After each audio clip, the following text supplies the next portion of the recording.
Salut et bienvenue dans cette formation d'initiation en Windows. Alors, dans la vidéo précédente, nous avons utilisé la structure à choix multiples où ensemble nous avons relevé un challenge qui consistait à afficher le comportement adopté par un citoyen en tenant compte de la couleur du feu tricolore. Alors, au niveau de cette vidéo, nous allons parler des boucles, d'accord? Et une boucle va beaucoup plus nous permettre de pouvoir exécuter une instruction ou une série d'instructions un certain nombre de fois. D'accord, et donc ensemble, on va relever encore un nouveau challenge pour pouvoir voir dans quel cas on peut quand même utiliser une boucle pour pouvoir définir les fonctionnalités ou la fonctionnalité au niveau d'une interface ou au niveau d'une application. Et donc, chers amis, on va rapidement s'y mettre. On va faire nouveau, fenêtre, fenêtre encore, vierge bien sûr, gabarit, Phoenix, ok. Voilà, on va fermer un peu l'interface et tout. Description. Le nom logique, fenêtre, table, multiplication. Comme on veut afficher la table de multiplication, le titre, on va mettre table de multiplication. Au niveau de l'UI, on va interdire le redimensionnable. On va lui permettre de pouvoir déplacer par le fond. Au niveau du style, on va empêcher de réduire. On va appliquer. Voilà, ça peut aller. Alors, on va permettre à la personne de pouvoir choisir actuellement le nombre, d'accord, à partir d'une liste. Au lieu de lui demander de saisir le nombre, on va créer cette fois-ci un champ combo, d'accord. Donc, on va cliquer et déplacer ceci ici. Alors, ça demande si on veut remplir le champ par programmation. On va dire oui, on veut remplir le champ par programmation. Donc, suivant. On veut autoriser la saisie, non. C'est une liste, oui. Suivant. On va définir notre contenu. Donc, ça nous fait 2, d'accord. On va appuyer sur la touche entrée chaque fois pour envoyer le curseur à la ligne. Donc 2, 3. Voilà. On va définir jusqu'à 12 et puis afficher la table jusqu'à 12. Voilà. Suivant. On va fermer la tâche. Voilà. Combo multiplication. Comme le nom de notre combo. Le libé, on va mettre table de multiplication. Terminé. Très bien. Alors, clique-toi, description. Voilà, c'est défini. Le type, on va prendre du numérique. Notre masque d'affichage, on va prendre ce 2 chiffres, donc plus 99. On va appliquer. Au niveau du style, alors l'élément, on a le libellé. On va ramener le libellé, la taille à 12. Plutôt à 12. Voilà, on va mettre ça en gras. On va changer la couleur de police. On va mettre ça en bleu foncé. On va appliquer. Alors, on revient au niveau de l'élément. On va prendre le libellé des lignes. On va ramener ça à 12. En gras. Couleur de police bleu foncé aussi. La hauteur des lignes, on va mettre ça en 20 à 20. Alors, quand la ligne est sélectionnée, la taille sera à 12 aussi. En gras également. La couleur de police, on peut garder du noir. On va appliquer. Voilà, je crois que c'est bon. Ok, on va adapter le contenu rapidement. D'accord, on va agrandir tout ça. Alors, j'ai fait encore une description. On va mettre table de multiplication 2 plutôt. Donc, on va ajouter un 2 ici. Voilà. Donc, on va fermer un peu ceci.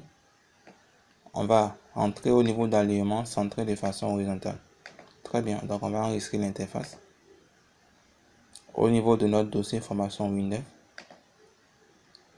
On va tester l'interface rapidement pour voir ce que ça donne. Voilà. Très bien. Très bien. Donc, il peut choisir. Ça marche. Très bien. Donc, on a prédéfini déjà la liste, d'accord, à l'utilisateur. Il faut maintenant qu'on définisse maintenant la table, d'accord, dans laquelle nous allons beaucoup plus afficher maintenant le résultat.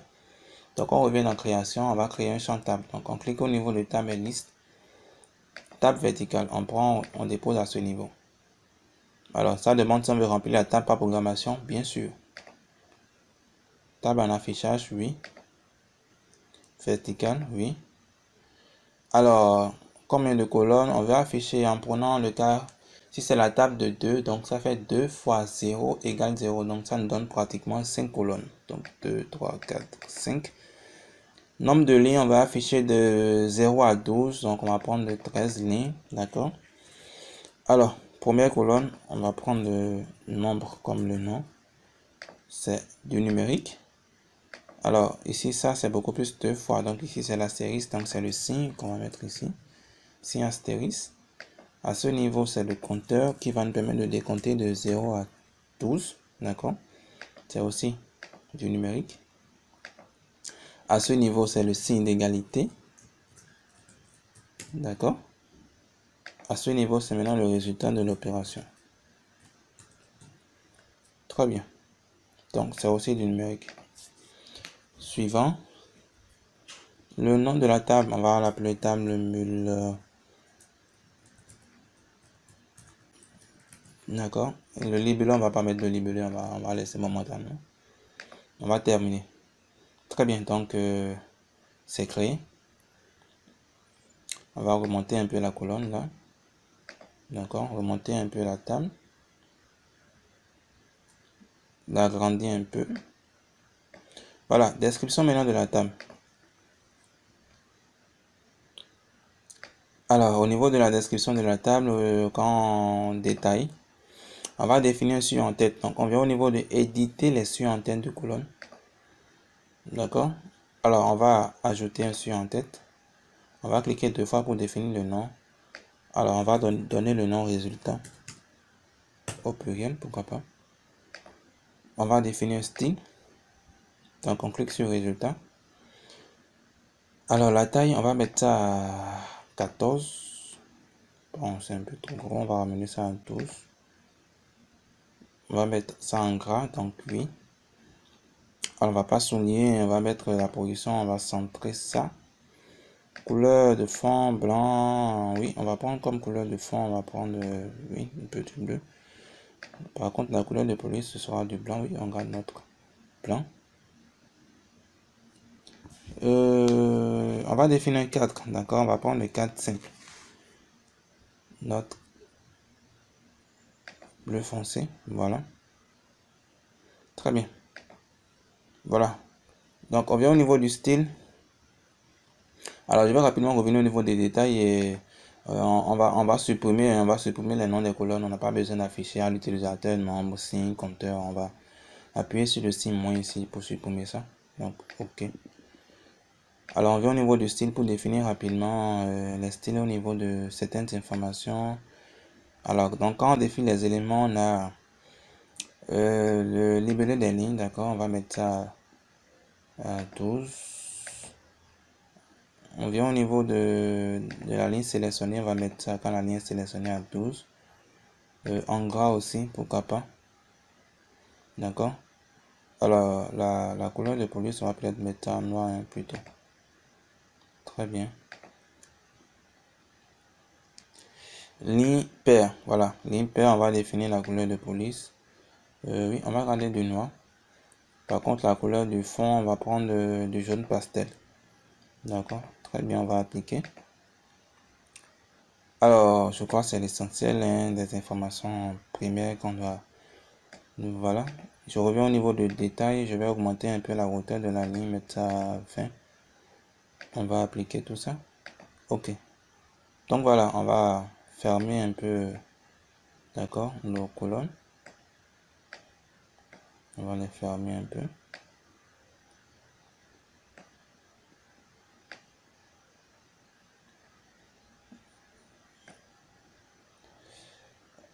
Alors, il faut que ça ferme. Voilà. Je vais fermer un peu l'interface et tout. Alors, je vais rapidement désactiver l'ancrage. L'ancrage, ça permet d'adapter le champ à l'interface en tenant compte de la dimension de l'interface. Donc, on va faire un clic droit sur la table. On vient au niveau de l'ancrage. Je vais mettre ça sur aucun. D'accord, ça me permet de pouvoir faire rapidement la mise en forme sans pour autant que ma table soit en train de se redimensionner lui-même. Donc je vais agrandir un peu ceci. D'accord, c'est déjà trop parti. On va refermer ça. fermer un peu. Voilà. Et c'est bon.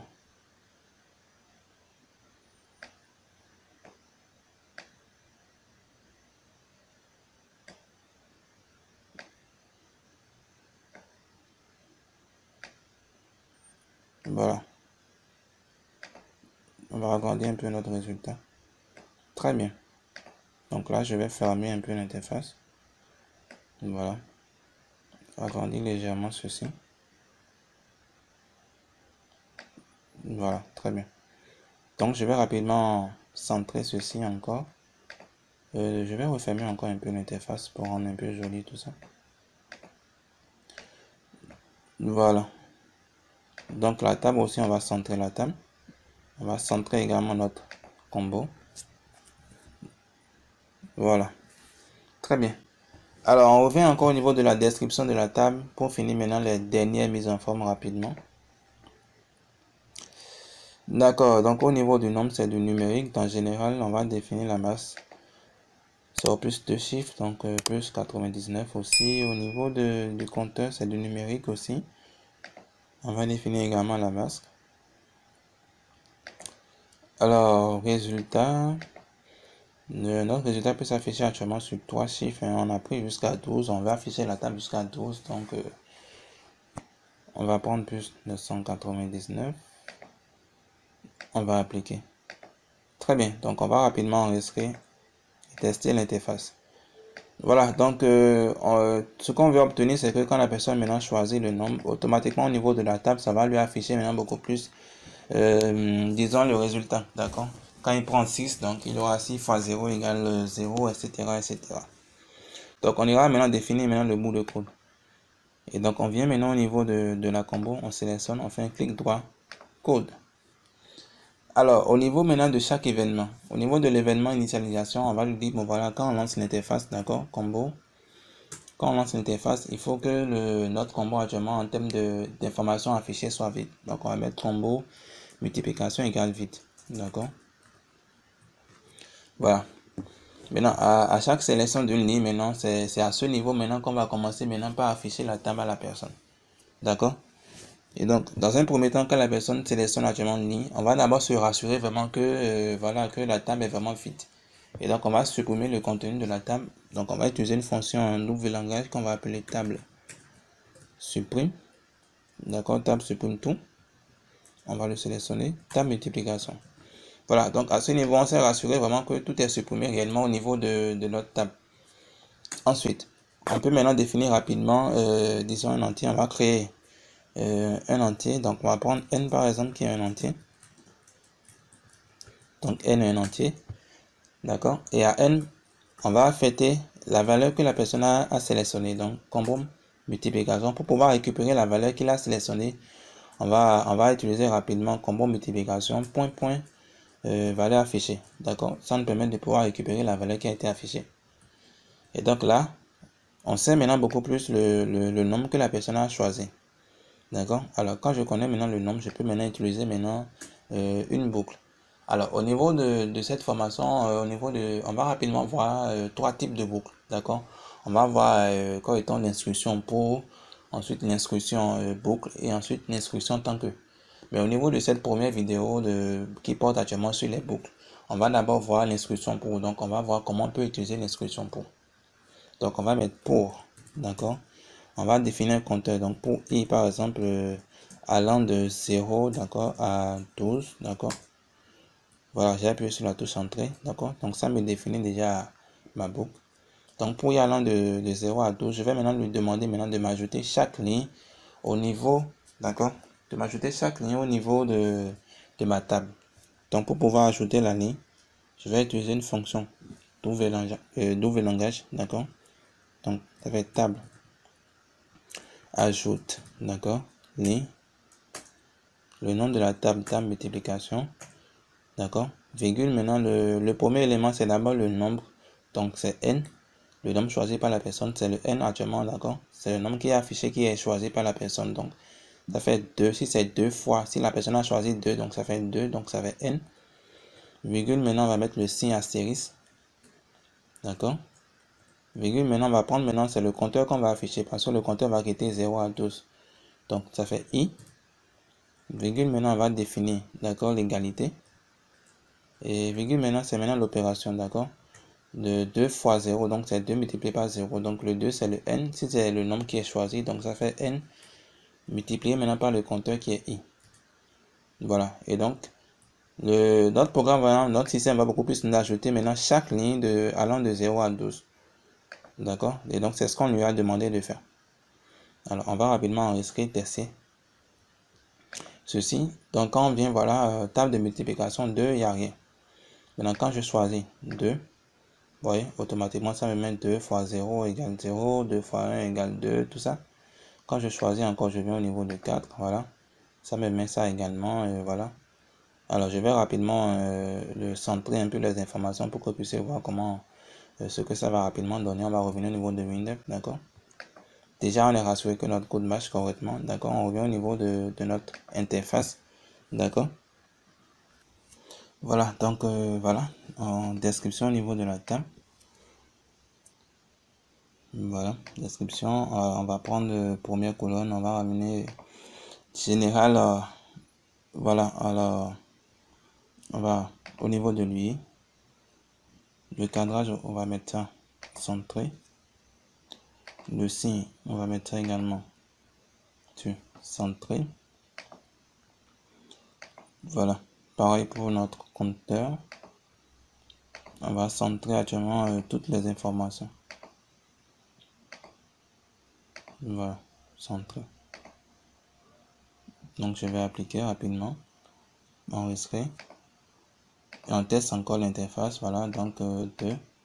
Voilà, donc cher ami, rapidement, on vient maintenant de réaliser actuellement une table de multiplication. Vous voyez, comme vous voyez actuellement, en tenant compte du nombre choisi par l'utilisateur, il peut afficher rapidement sa table de multiplication. Donc, il prend 6, il prend actuellement 5, donc il y a de 5 fois 0 jusqu'à 5 fois 12. Et donc, comme on connaît le nombre de lignes, on peut également adapter ça pour ne pas avoir des lignes vides. Et donc, on vient de voir actuellement l'intérêt d'utiliser actuellement des boucles, d'accord. Tout ce qu'on va faire rapidement, c'est de fermer un peu ceci. On va fermer un peu ceci.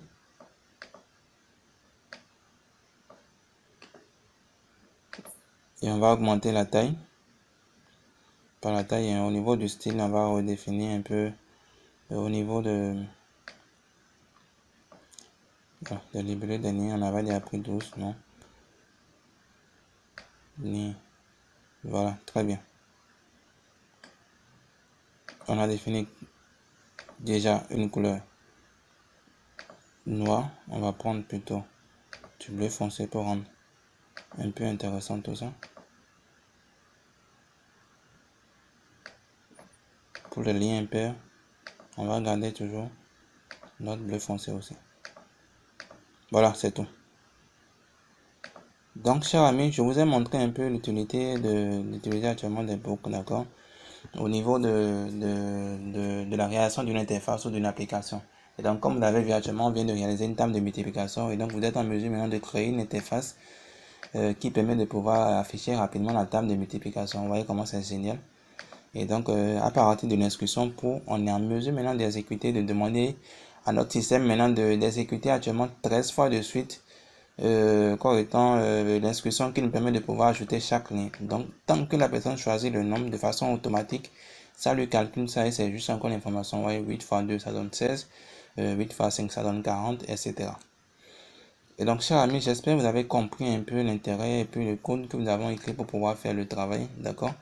Dans la vidéo prochaine, on va toujours continuer avec les boucles, mais nous allons parler cette fois-ci de l'instruction boucle, d'accord? Je vais vous montrer un peu comment vous pourriez utiliser l'instruction boucle. Si on a envie, par exemple, d'exécuter actuellement une instruction ou une série d'instructions. Alors, chers amis, on va se dire à très bientôt.